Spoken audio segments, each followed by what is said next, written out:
Ladies and gentlemen, good afternoon. Thank you all for being here for our first Chat and Chew. Yes. Today, our facilitator is none other than the Reverend Sutton, and she's going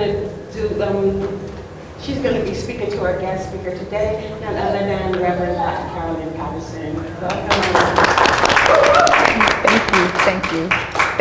Thank you. We are excited to have our first Chat and Chew here at First Church.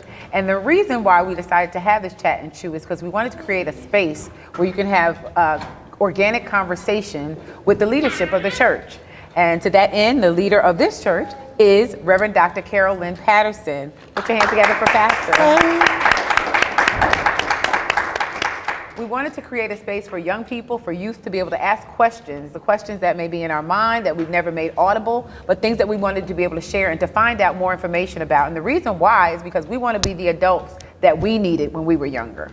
And so to that end, we'll have a little conversation today. How are you, Dr. Patterson? I'm very well, Reverend Shonda. How are you? I'm doing well, thank you. We are so excited about your vision for youth ministry here at First Church. And so I just want to ask you what your thoughts are around that, around youth ministry, and what you'd like to see young people do. My thoughts are too many people make the mistake of calling the young people the church of tomorrow when they are the church of today. Absolutely. And I believe our young people belong in the center of the ministry and not on the periphery.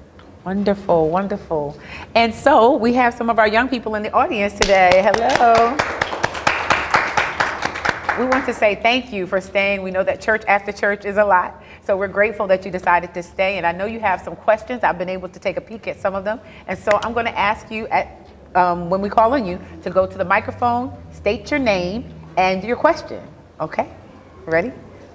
Let's start first. Hi. My name is Gavin Gordon-Chrissy, and my question is, how did you become a pastor? It was a long journey, Deacon Godwin.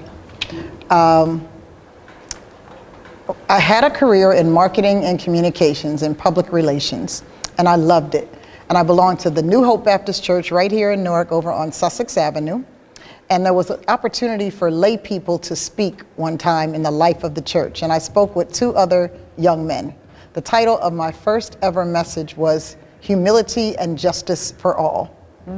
And while I was speaking, the senior pastor was praising and shouting and clapping. And while the two young men were speaking, he sat there with his arms folded, like some people do when I'm preaching. And he called me in his office after and he said, "Daughter, if you would acknowledge your call to ministry, we would begin your ordination process right now." I was in my early 20s and I loved my job. I was traveling around the country and doing stuff. And I said, "That's very nice, Reverend, but I don't feel called to ministry." And a little tear ran down his cheek. And then from that time, the Spirit just kind of started messing with me. You're supposed to be doing this. But I still didn't think I would be a senior pastor because I had not seen very many women in that role. And the churches that did have a couple women as pastors didn't have any men in the churches. And I always wanted to pastor a church with whole families, fathers and sons and daughters and mothers. And so I knew that I wanted to be an executive pastor, which is like the second person at a church, the senior pastor and then the executive pastor. I knew I wanted to do that. And over the years in serving in that role, the Lord started showing me that I really was called to be a senior pastor and that I could do it. And here we are. Hey. That is a wonderful question, Deacon Godwin. Now, I want to ask you, Deacon Godwin is his title. Can you talk about youth and how they can serve in the church? One of the things I'm most excited about is that our session and congregation voted to have youth deacons. And we have not just Deacon Godwin, but also Deacon Conlon. And they have 1-year terms because they also still have school and life and all their other functions. But it gives them a chance early on to see what church leadership is like, that it's not for, like I said, the generation above. They should serve as well. And so we're really excited about that. Yes, and so am I. Thank you so much again, Deacon Godwin. Okay, I think I have another question. I'm going to ask Jaden to come up and share his question. My name is Jaden Duggan. My question is, what challenges do you face when becoming a pastor? What challenges do you face? There are many, particularly because I am a woman and I came up in the Baptist church prior to coming here to First Presbyterian. There are many who believe that pastoring is for men, and they use certain scriptures out of context. I mentioned in my sermon today about how important context is in the Bible. But one of the challenges is one that people face in the world when they're looking for jobs and people don't want to hire you because you don't have experience, and you won't have experience until you get the job. So thank goodness I had the opportunity to serve in that number 2 spot and do a lot of pastoral things that helped me overcome some of the challenges that your average associate minister would face, never having led a whole church. Hey, is that sufficient for you? All right. Thank you again for your question, Jaden. Wonderful. And thank you for your thorough answers. I've sat across from people that just had yes and no answers. We knew we were going to get more than yes and no answers from Pastor Carol. Okay. Ayele is not here, but she did leave a question for you, and so I'm going to ask it on her behalf. What do you enjoy most about serving as a pastor? One of the things I really enjoy about serving in a regular space week after week that I didn't get to do when I was an itinerant preacher is preaching sermons. Taking the time to teach and preach and help people really understand a concept over a period of time. It's a sustained conversation. Another thing I like very much about being a pastor of a Presbyterian church is having the session to work with. Oh, wow. We have committees over chair people over different areas, and those chair people have responsibility of leadership that I share with them. And sometimes being a solo pastor with no associate ministers, you have an awful lot of work to do. It is still a lot of work, but you know, if you have people around you to help you, it's a joy and less work. Yes, it is tough to carry the load, and you do it gracefully, and so we thank you. To God be the glory. Yes. I'm going to also ask, for young people, what is your preference to be called? Do you want to be called Pastor, Reverend Doctor, Dr. Patterson? What's your preference? I like Pastor Carol. Pastor Carol it is. Pastor Carol it is. All right. All right. My name is Kojo Ko. My question for you is, what is your testimony? I have so many, but we can't be here too long, so I'm going to tell you my big testimony. My favorite scripture is Luke 1:45 that says, "Blessed is she who believes that the things that the Lord told her would happen." And God has promised me some stuff, and I see those promises becoming true. So my testimony is that with God, nothing is impossible. Amen.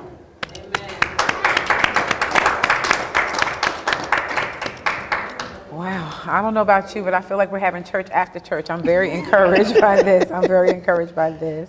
Can I say one more thing about young Sure, people? please do. I'm so excited that we recently had a whole confirmation class. Yes, we did. We baptized some young people. We reaffirmed some other people's commitment. But now that all of these young people that are in this audience and asking these questions are full-fledged members of the church. I'm so glad you shared that, because that's a powerful piece. I know when I was younger, I'm not sure what, we're Baptist church in the beginning. So when I was younger, I remember not really having a voice as a young person. They used to say that little girls should be seen and not heard, and children should be seen and not heard. So we would dress up, but we never had a voice. And so having full-fledged membership is such an honor. And I'm so glad that you have positioned these young people to be able to do that. So thank you. It is exciting. It is exciting.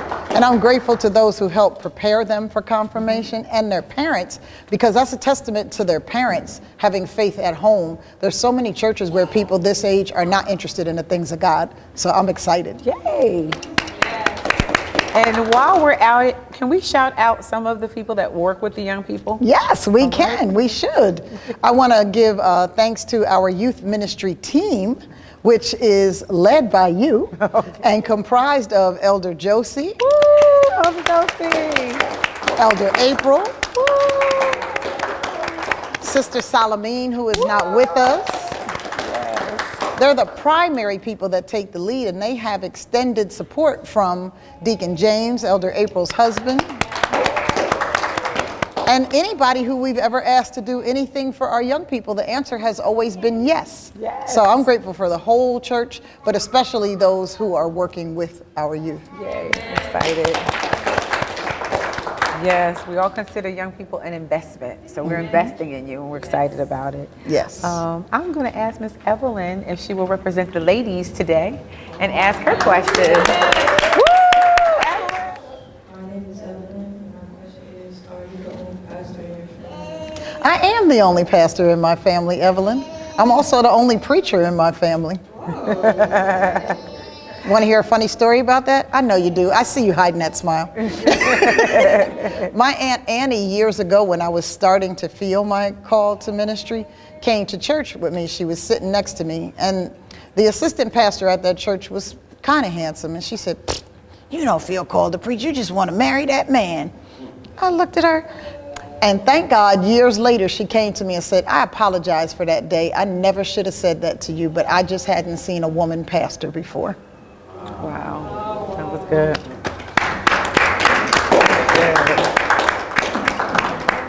Thank you for sharing that. I think the backstory is important because oftentimes we might have dreams or desires or things that we want to do as young people. And sometimes people kind of squash our dreams. Sometimes they put the fire out. Well, this is proof positive that you can keep dreaming. Whatever it is that you want to do, you can do and you can get it done. And so I'm so glad. And even that full circle moment of the apology is important. Yes, it was major. Yeah, that's huge. So thank you for sharing. You know that. how rare it is for an adult to apologize to a child, especially back in the day? Yes, yes. But the truth is that sometimes we adults get it wrong. Sometimes we get it wrong. And so it takes a very big adult, a mature adult, to be able to apologize. Yeah, Yes. thank you. I see somebody trying to avoid my gaze, but you want to go ahead and ask your question now?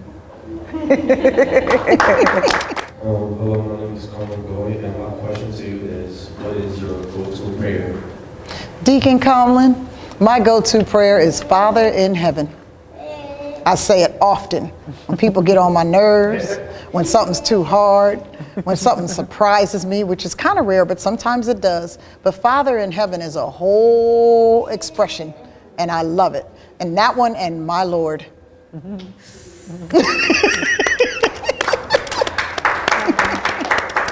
I am so glad you shared that because I think oftentimes one of the things that was intimidating to me when I was younger is that I thought you had to have these long Our Father, prayers and whoso art thou and whatsoever and all that. But those were two very short prayers and they get the job done. And so you can do some short prayers and you can also do spot prayers. And so thank you for sharing that. Well, I think about when Jesus was teaching about prayer and he said the ultra religious people stand there and have much words and all pious and all that stuff. But all the one that Jesus was pleased with said was have mercy. Have mercy, 2 words. And so it's appropriate to have long prayers in certain settings, but we don't always have that kind of time. Right, that's it, yeah. Good job. Thank you, thank you, thank you. We are getting marching through these questions. They're good ones too. Kudos to all of you for asking such really important questions. Let me see, Daniel.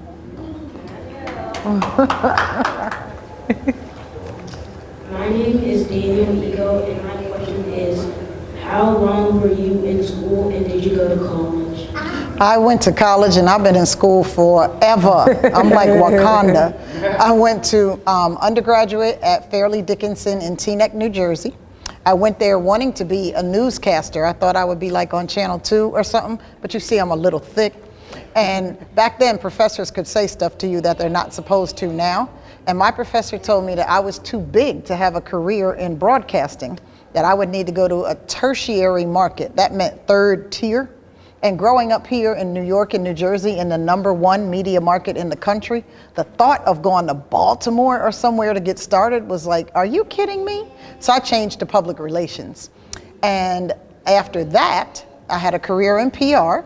And I went to a certificate program at New York Theological Seminary to learn about Christian education. Why did I do that? I'm so glad you asked. I was in charge of Christian education at another church, and I felt like if I was going to teach people about Christian education, I should understand a little bit of something about Christian education. So I got this certificate, and while I was earning it, I had such a thirst for the Word of God. It was like insatiable that when I finished the certificate program, I went to seminary. And I was in seminary for 3 years at Drew Theological School in Madison. You didn't know the answer was going to be this long, did you? And while I was at Drew Theological School in Madison, I got an opportunity to leave my career in marketing and do full-time ministry. And my mother, who's in heaven now, probably watching this talk show, said that I was doing PR for a better client. That was God. I love the fact that she said that. I keep it in my bio because I think it was so special. I got my Master's of Divinity, and as a woman in ministry, your brother asked about challenges, it was still difficult to get to where I wanted to be in ministry. So then I thought I wanted a PhD, and I went to Princeton to get a Master's in Theology. I focused on the New Testament. My first love is teaching. I can preach because God called me to do it, but I'm becoming more confident as a pastor now, thank God. But I was going to study New Testament, and I wanted to go to Vanderbilt and get a PhD in the Bible. The person I wanted to study went on sabbatical. That means they were on leave for a year. When they're on leave, you can't get in their program. So I was like, Father, my favorite prayer, Father in heaven. And then I went back to Drew to get a Doctor of Ministry degree. Told you I've been in school forever. And I got that Doctor of Ministry degree and became the first woman to get ordained at Calvary Baptist Church in Morristown, New Jersey. Woo. And now, one more thing to tell you before you go. I don't think I'm going to enroll in any more school, but thank God, I told you I love teaching, and this fall I'm going to be teaching church history for New Brunswick Theological Seminary. Oh, wow. School forever. Good.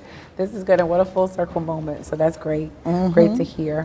What I do love about it is that your pursuit of education. I think a lot of times we're all looking forward to the summer because school is almost up in June. But there are other ways to learn. There are other ways to learn, whether we meet in the summer, whether or not you're learning from church, whether or not you're learning from Sunday school. There are other ways to learn. And so I think being a lifelong learner is really, really important. The things that you understand now at this age may become different as you grow older. And there may have, having a thirst, you said, for the word was really important because that's going to navigate and help you get through life. And so we want to make sure that we continue to nurture that thirst here at First Church. And I believe strongly, as long as you're alive, the Lord expects you to keep learning. When you think you know everything, that's a dangerous place. Yeah, very dangerous, very dangerous. I do see one person whose list is not here but hasn't asked a question yet. My name is Koku Go, and my question is, how long have you been a pastor? I have been a pastor here since November of 2024. I served as a transitional pastor at a church called Federated in Livingston for 2 years. And I served as an associate pastor at First Baptist Church of Lincoln Gardens in Somerset for 2 years. And an associate pastor at Calvary Baptist Church in Morristown for 14 years.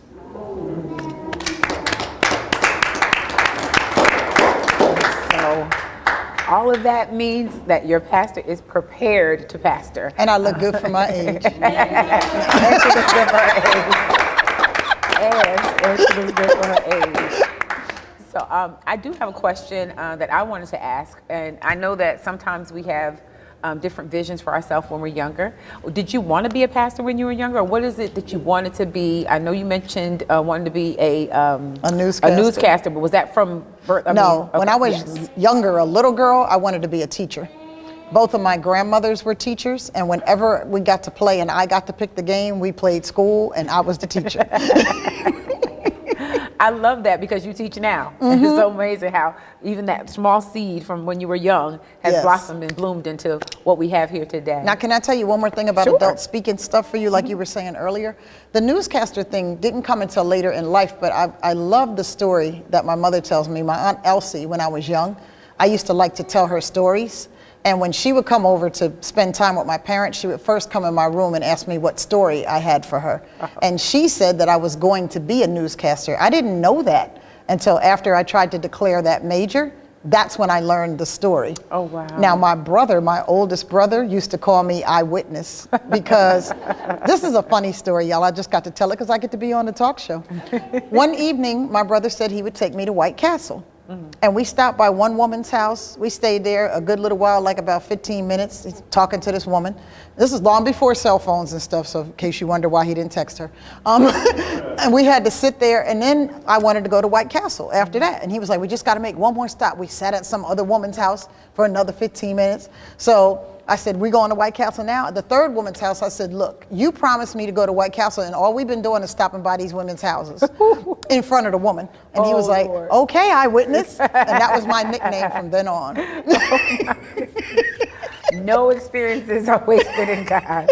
You earned the nickname from that one. Oh, that's amazing. That is such good. Thank you, Pastor Carol, for allowing us to peek behind the veil. I think you shared some very, very personal stories with all of us, and we are so excited about it. I also thank you for creating space for our young people to be able to ask the questions that were on their heart. I thank you all for understanding the assignment and making sure that you filled it out. I thank Elder April and Elder Josie for all of their hard work and this wonderful set. And we also thank our cameraman, Joe, for doing what Joe does.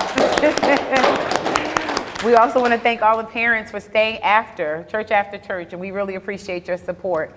This is the first of many Chat and Choose, where we look forward to having continued conversations. So if there's ever a question on your mind, we want you to write it down. If there's a guest that you want to have, whether they're in the church or outside the church, let us know. And we'll be back here at First Church Chat and Chew next time, same station. And thank you, Reverend Shonda, for being an excellent host. Thank you.